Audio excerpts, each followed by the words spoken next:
and welcome back. Good morning, everybody. Welcome back to World Class Inventors. My name is Stephen Moore, and this is a continuation of where we left off yesterday. I had introduced to you the process of vetting, and I'm going to be doing an entire series on it. So this is number 2 in the series on vetting, and this is video number 9 in the series altogether. So let's pick up where we left off. As I left off, I promised you that I would point you in the direction of a half a dozen places that I think are very fruitful for you to begin the process of vetting and researching your idea. And let's get to it. And then maybe if we have some time, I'll give you a little backstory. The very first place I want to direct you to is the Thomas Register. The hard copy books are located in your local library or your county library, depending on how far you live from that. It might not be feasible for you to drive to your county library, depending on where you live in America, because some counties are monstrous.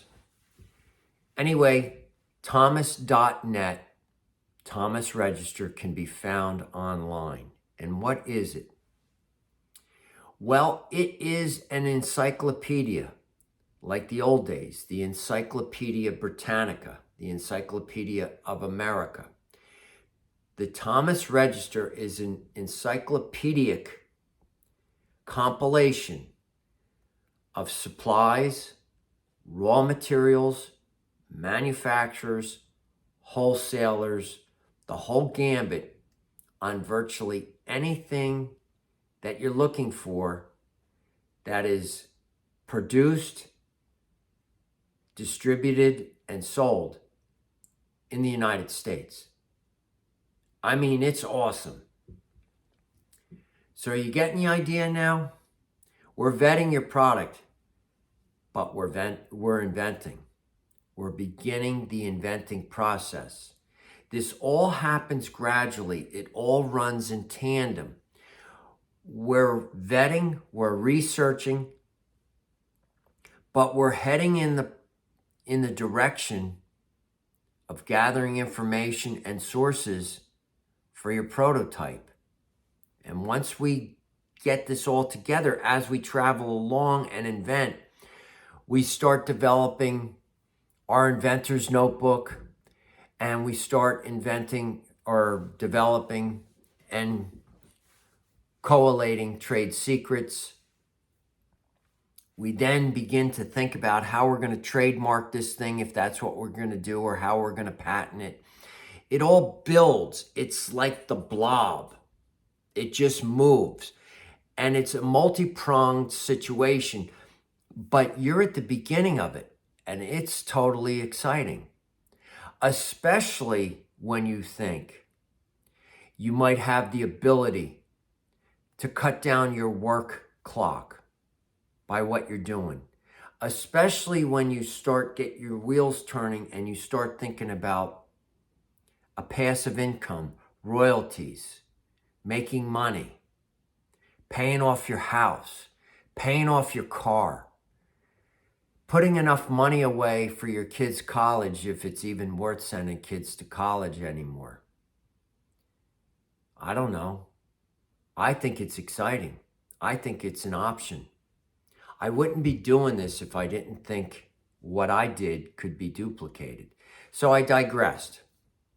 So the Thomas Register is a treasure trove of information for you. Now, I don't know how I came across this one, but this one's a goodie too. And you'd never think of it in a million years. It's called the National Laboratory Consortium.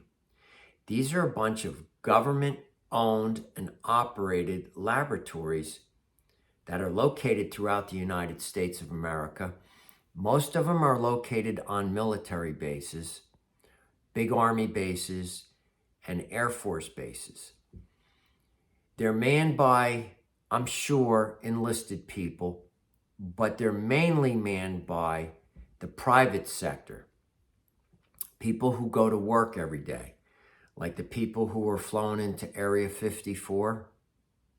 I mean, that's an insane laboratory out there, but the government has many laboratories like that that are out in public view that you can have contact with, such as Belvoir Air Force Base, Los Alamos. They had something to do with the nuclear bomb.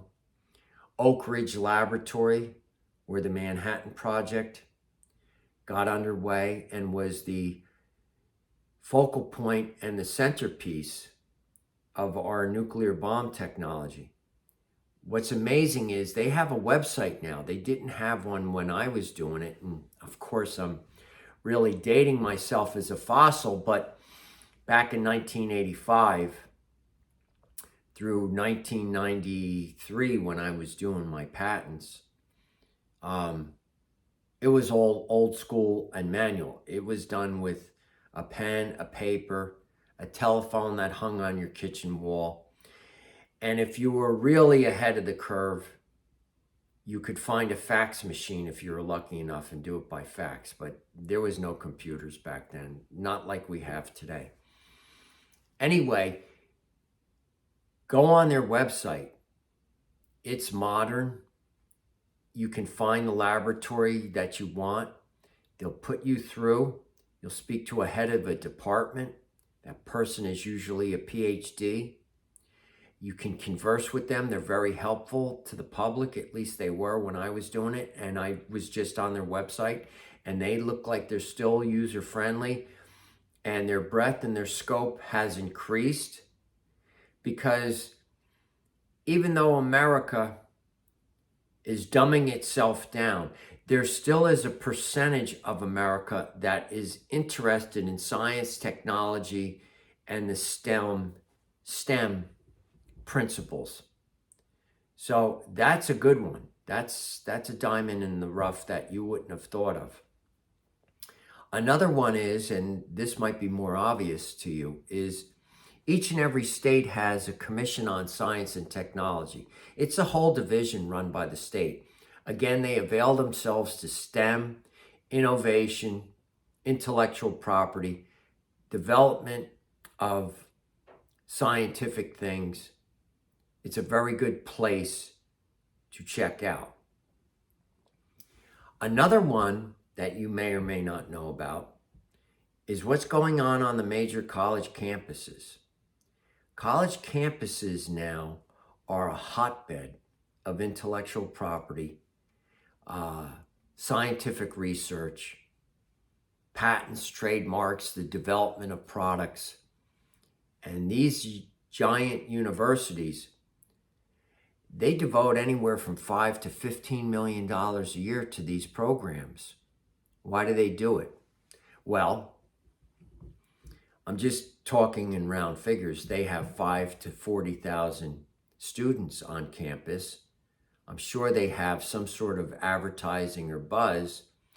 That's quite a market basket of minds to be pulling from.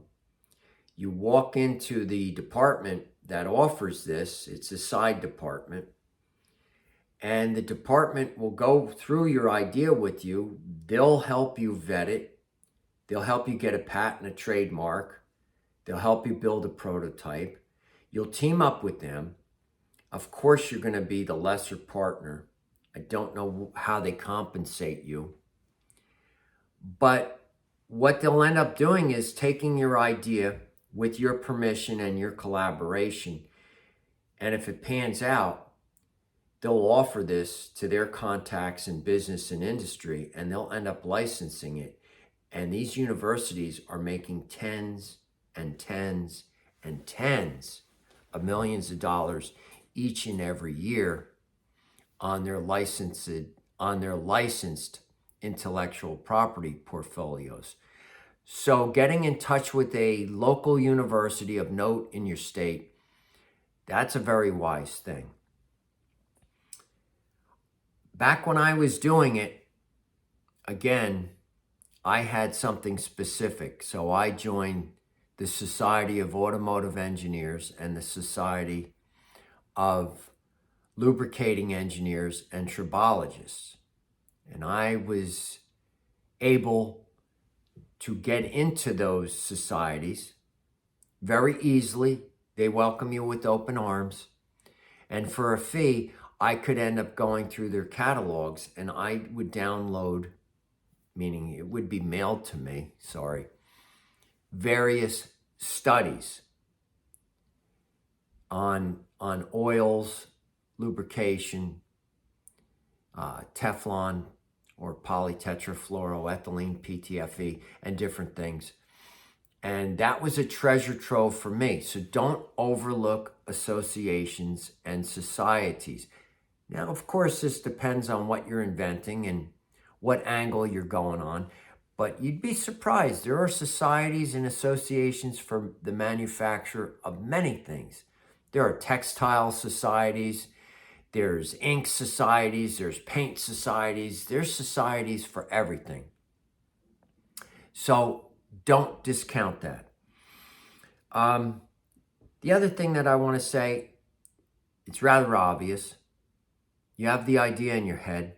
Go for a walk. Go through the major retailers. Go in the aisles. Go where your product might fit in. Go look at what the competition is out there.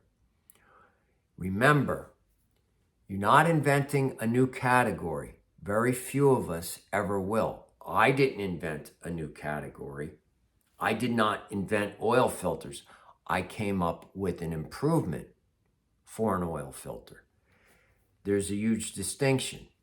I did not invent oil filters, nor are you going to invent the light bulb. That's already been done. There's dozens and dozens iterations of light bulbs, some of which were all massive quantum leaps in technology. And for example, it went from incandescent to fluorescent to halogen to mercury vapor to LED to chlorinated fluorocarbons or CFLs. So there is plenty of room for you to innovate on a platform that already exists. You just have to figure out what your platform is that you're going to jump off of.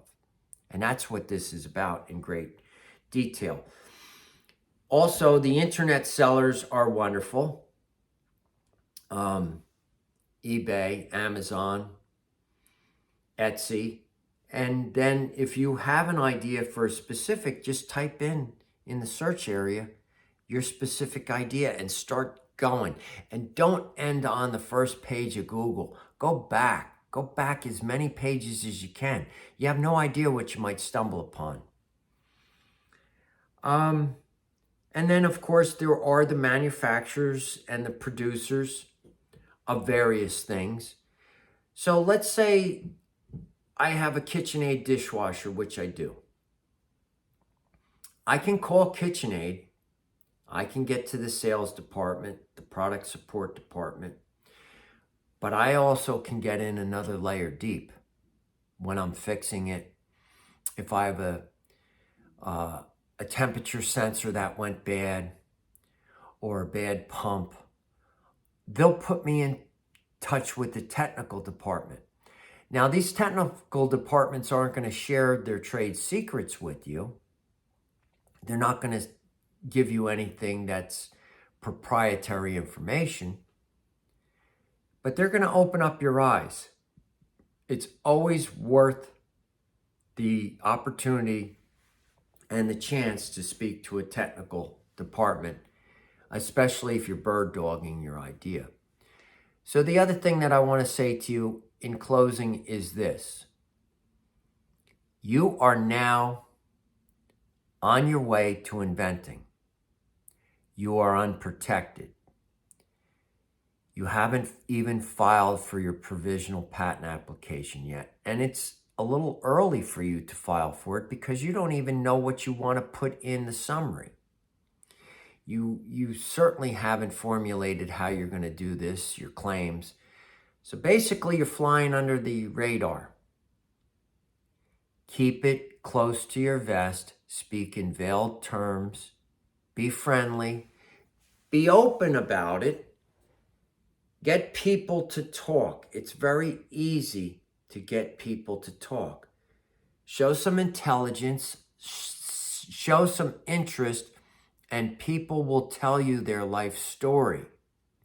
Get them to talk. You never know what you're going to get. Don't show your hand or your idea at this stage is nothing more than a wisp. If somebody catches on, you never know. Somebody might beat you to the punch. So do this. Use your brains, use your common sense, and whatever. Paranoid is the way to be. You don't want your idea stolen. Okay, so that sums up this. Believe me, I could talk for hours on this, and I'm going to over the course of the upcoming videos. So please, if you like this, continue to watch. Leave your questions, your comments, your criticisms. I'd love to see what you're thinking. And God bless each and every one of you. Thank you very much for stopping by. See you.